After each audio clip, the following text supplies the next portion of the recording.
दोस्तों, पिछले 8 साल से सऊदी अरब 90,000 करोड़ रुपए यानी करीबन 11 से 12 अरब डॉलर लेकर भारत के दरवाजे पर खड़ा है कि भारत ये पैसे हमसे ले लो, अपनी इकोनॉमी बढ़ाओ, अपने देश में हजारों की संख्या में जॉब क्रिएट करो, अनएम्प्लॉयमेंट को खत्म करो।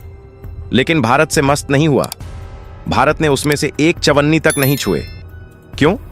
क्योंकि हम चाहते थे कि ये पैसा भारत तो आए, लेकिन भारत की शर्तों पर, भारत के जो हित हैं उनके अनुसार आए। और हमें जो लालच दिया जा रहा है 11 अरब डॉलर का, 12 अरब डॉलर का, इसमें हम नहीं पड़ेंगे।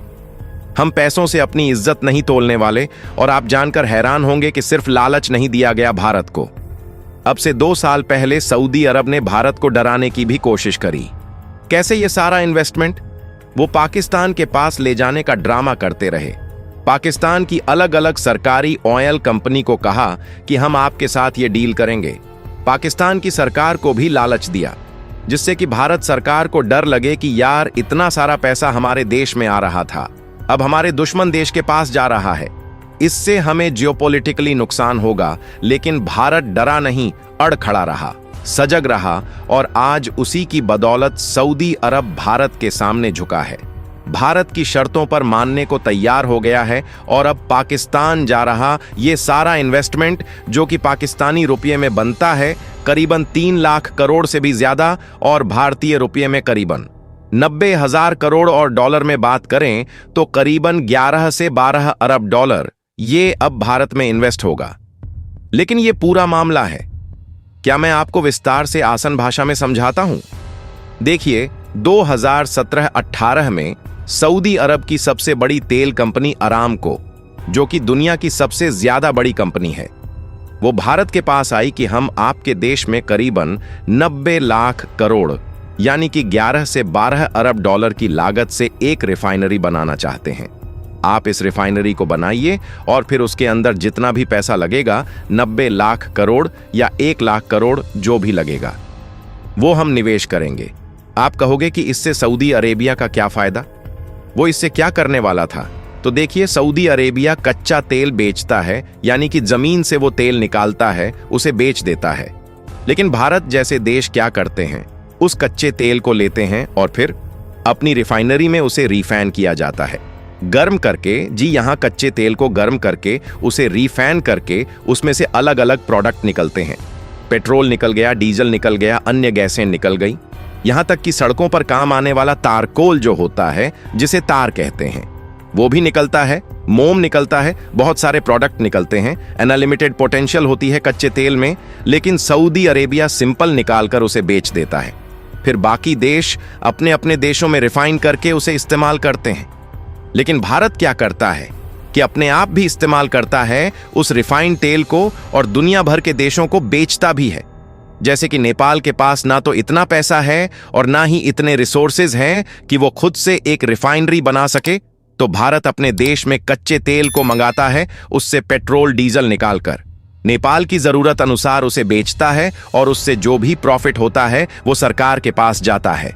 सरकार देश के काम में उसे लगाती है। और सिर्फ नेपाल का मैंने एग्जाम्पल दिया, बहुत सारे और देश हैं, बांग्लादेश है, इसके अलावा श्रीलंका है। यहां तक कि पिछले 2 सालों में जब से रूस यूक्रेन युद्ध शुरू हुआ है, तब से और भी हमसे कच्चे तेल को रिफाइंड करके जो प्रोडक्ट निकल रहे हैं, गैसोलीन, पेट्रोल, डीजल, ये खरीद रहा है। और सालाना हमारी कमाई अरबों डॉलर में होती गई है, और बहुत मोटा मुनाफा काटा है भारत सरकार ने। लेकिन सऊदी अरब चाहता है कि भारत एक विशालकाय ऑयल रिफाइनरी बनाए, और उसके अंदर सऊदी अरब से जो कच्चा तेल है वो लाया जाए, और फिर उसे रिफाइन करके महंगे दामों में दुनिया भर को बेचा जाए।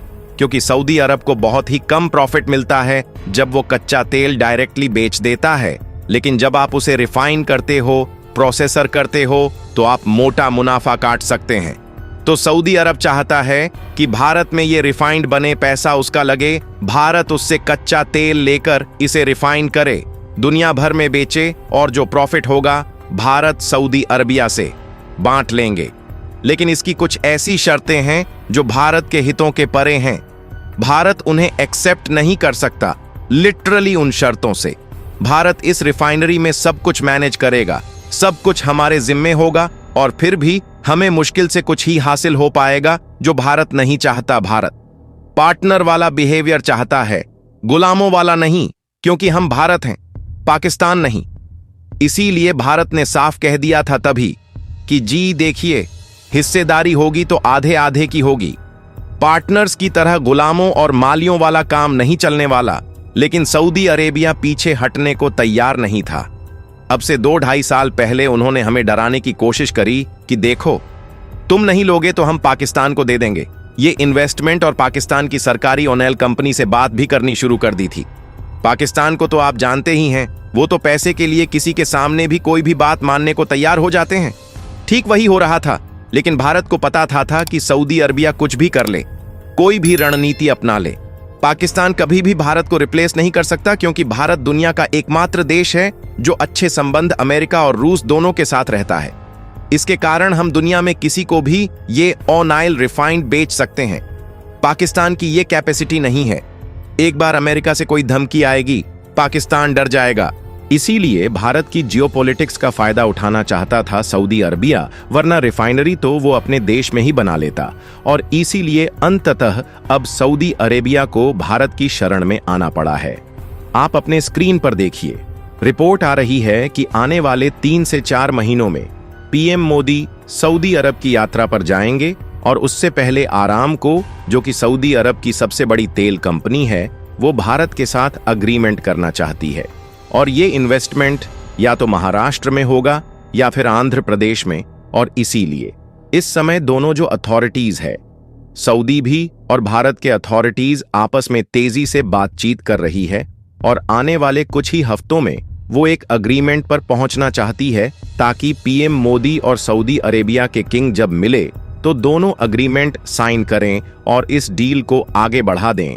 जिसके बाद होगा ये कि भारत को मिलेंगे 11 से लेकर 12 अरब डॉलर, जो कि भारत के अंदर दुनिया की one of the biggest oil refinery को लगाने में काम आएंगे। और उस ऑयल रिफाइनरी से भारत न सिर्फ जमकर मुनाफा काटेगा, बल्कि हजारों की संख्या में लोगों को नौकरियां भी मिलेंगी।